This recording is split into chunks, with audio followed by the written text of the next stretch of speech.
Hello students, welcome back to our YouTube channel talent study by Navdeep. तो इस video में आज हम पूरा विस्तार से अध्ययन करेंगे आपकी क्लास 11th के इम्पॉर्टेंट क्वेश्चन, जो आपके फिजिक्स के इम्पॉर्टेंट क्वेश्चन होने वाले हैं और आपकी वार्षिक परीक्षा 2025-26 के लिए आपके काफ़ी ज़्यादा इम्पॉर्टेंट रहेंगे। यहाँ पर हमने अध्याय 1 से लेकर अध्याय 14 तक के सारे हमने यहाँ पर महत्वपूर्ण प्रश्नों को इंक्लूड किया है, काफ़ी मेहनत से लिखा है। तो प्लीज़ वीडियो को शुरुआत करने से पहले कहेंगे, प्लीज़ इस मेहनत को आप एक लाइक ज़रूर कर देना वीडियो को, ताकि उन विद्यार्थियों तक भी ये वीडियो पहुंच जाए जिनको इन क्वेश्चन की भी सबसे ज़्यादा सख्त ज़रूरत हो। ठीक है ना।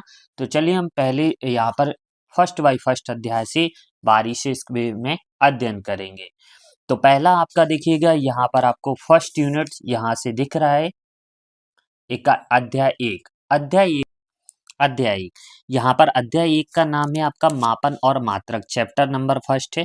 चैप्टर नंबर फर्स्ट में आपका फर्स्ट है कि निम्न के बिमी सूत्र लिखिएगा। देखियो, पहले चैप्टर में सबसे ज्यादा क्वेश्चन पूछे जाते हैं। अगर पहले चैप्टर से आपके हम फिजिक्स से आपको बताएं तो आपके डायमेंशन फार्मूला सबसे ज्यादा आता है। ठीक है ना। वो आपका डायमेंशन फार्मूला किसी तरीके का हो सकता है, तो आप सारे डायमेंशन फार्मूला मेरे हिसाब से सीख लीजिएगा। इसके बाद बहुत ज्यादा क्वेश्चन पूछा जाने वाला रहता है दूसरा वाला ही। जितने भी हमने इसमें हाईलाइट किया हुआ है ना, उन क्वेश्चन को, ज्यादा क्वेश्चन नहीं पढ़ पाओ तो उन क्वेश्चन को जरूर आप पढ़ लेना।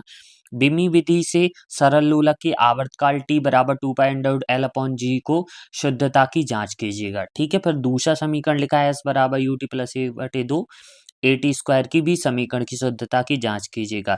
इनके परिमाण की कोटि ज्ञात करना है, जैसे 385 000, तो 3.8 इंटू 10⁻⁴ कितना हो जाएगा, 1 2 3 4 5। ठीक है ना। तो इस तरीके से इसके परिमाण की कोटि निकालना है। यहाँ पर कितना हो जाएगा, 1 2 3 4, तो 8 इंटू 10⁻⁻⁴ हो जाएगा। यहाँ पर आपको सार्थक अंकों की गणना करनी है। फिर यहाँ पर ये चैप्टर सेकंड स्टार्ट होता है। यहाँ पर अध्याय 2 का नाम है सरल रेखा में गति, मोशन इन आपका स्ट्रेट लाइन।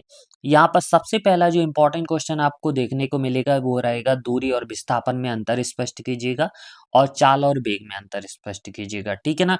इन दो क्वेश्चन में से एक अवश्य क्वेश्चन अंतर के रूप में पक्का आता है, या न्यूटन की गति विधि से कोई भी समीकरण आपका दूसरा, पहला और तीसरे में से कोई भी विधि से आप कर सकते हैं। ठीक है ना, पूछा जाता है।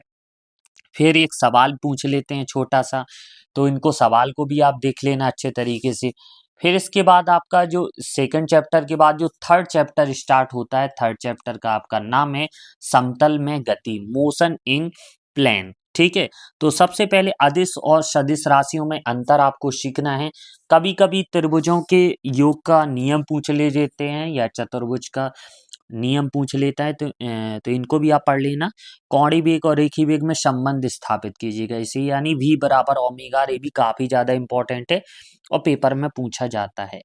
ठीक है ना। इस अगर आप पेपर देने जा रहे हो तो ये पक्का आएगा इस बार पेपर में। प्रक्षेप गति क्या है, सिद्ध कीजिए। प्रक्षेप का पथ परवलयाकार होता है, तो आप इसे जरूर पढ़ लीजिएगा।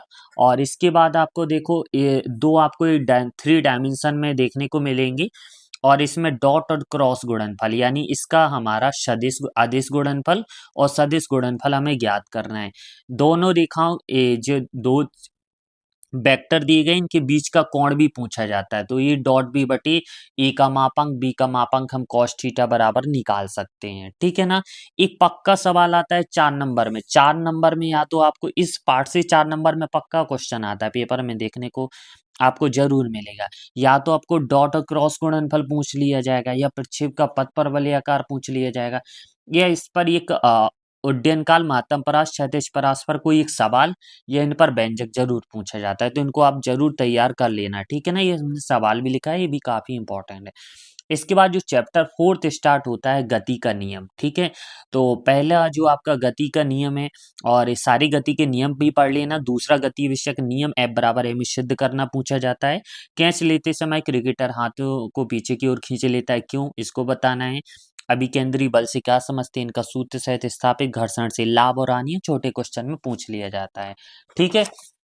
फिर है आपका न्यूटन का गति विषयक द्वितीय नियम लिखिएगा और इसको सिद्ध कीजिएगा, F बराबर ma। घर्षण कोण क्या है सिद्ध कीजिए, घर्षण कोण की स्पर्श ज्या का मान घर्षण गुणांक के बराबर होता है। सेम यही विराम कोण, दो घर्षण या विराम कोण में से क्वेश्चन आ जाता है। ये तो काफी ज्यादा इंपॉर्टेंट है, रोलर को धकेलने की बजाय खींचना आसान होता है, क्यों कारण शायद स्पष्ट कीजिएगा। अभिकेंद्री त्वरण भी पूछ लिया जाता है, साइकिल सवार का इसमें भी व्यंजक रहता है, तो मोड़ते समय वो उसका संतुलन ना बिगड़े, यानी mv² ये भी पूछ लिया जाता है। फिर अध्याय 5 रहता है, इसका नाम है कार ऊर्जा और शक्ति। तो ऊर्जा और शक्ति में अंतर जरूर पढ़ लेना। P बराबर F इंटू भी एक शक्ति सिद्ध करने के लिए भी पूछ लिया जाता है। और फिर प्रत्यास्थ तो अप्रत्यास्थ संघट्ट में अंतर। देखो, एक आपका एक बिंदु पूर्णतः प्रत्यास्थ संघट्ट में पास आने का अपेक्षित वेग बराबर दूर जाने का अपेक्षित वेग बराबर, एक ये पूछ लिया जाता है क्वेश्चन, या एक बिंदु पूर्णतः प्रत्यास्थ संघट्ट में ऊर्जा की हानि होती है। काफी ज्यादा इंपॉर्टेंट है और संभावना है कि इस वाले पेपर में ये क्वेश्चन देखने को मिलेगा आपको। कार ऊर्जा प्रमेय भी पेपर में आती है, इसको भी जरूर कर लेना। परिवर्ती गति के लिए भी अलग कार ऊर्जा प्रमेय है और सिंपल के लिए अलग कार ऊर्जा प्रमेय, तो इनको जरूर आप सीख लेना। इनके बीच का कोण आपको पता है, ठीक है ना। F इंटू डी हमें निकालना है, यानी कार हमको ज्ञात करना है। फिर इसके बाद देखिएगा आपका छठवां जो चैप्टर स्टार्ट होता है, कणों के निकाय के लिए घूर्णी गति। तो टाउ बराबर आई अल्फा बहुत ज्यादा इंपॉर्टेंट है, दूसरा क्वेश्चन है। जड़त्व गुण का व्यंजक स्थापित कीजिएगा, और एक गतिज ऊर्जा के लिए व्यंजक E बराबर 1/2 आई ओमेगा स्क्वायर। जड़त्व और जड़त्वाघूर्ण में क्या अंतर है, परिभ्रमण त्रिज्या क्या है, मूल बिंदु से इसके बलाघूर्ण की गणना कीजिएगा। चैप्टर 7 में आपको सीखना है कैपिटल जी स्मॉल जी में अंतर, द्रव्यमान और भार में अंतर, ठीक है। और ऊंचाई में जाने पर जी के मान में क्या होती है, और गहराई में जाने पर एक व्यंजक ही आ जाता है। और प्लाइन में कक्षीय चाल का भी सीख लेना, और केपलर के नियम। इतने क्वेश्चन इसमें से इंपॉर्टेंट होने वाले।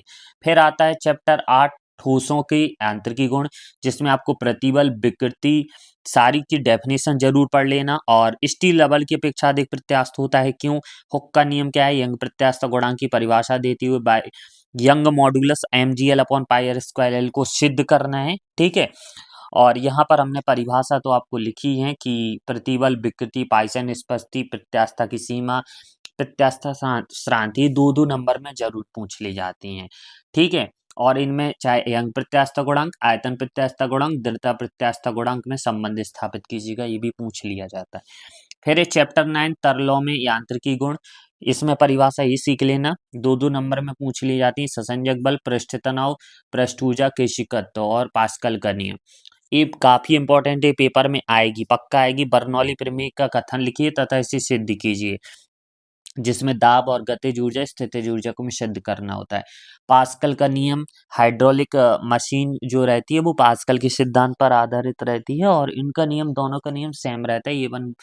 E1 बराबर E2 हमें सिद्ध करना होता है, ठीक है। किसकी उन्नयन विधि द्वारा जल का प्रस्तुनांक ज्ञात करने का व्यंजक भी पूछ लिया जाता है, तो इसको सीख लेना। फिर चैप्टर नंबर 10 है द्रव्य के तापीय गुण, जिसमें विशिष्ट ऊष्मा, ऊष्माधारता, गुप्त ऊष्मा, बॉयल का नियम, चार्ल्स का नियम, इस सारी परिभाषाएं के रूप में आप पढ़ लेना।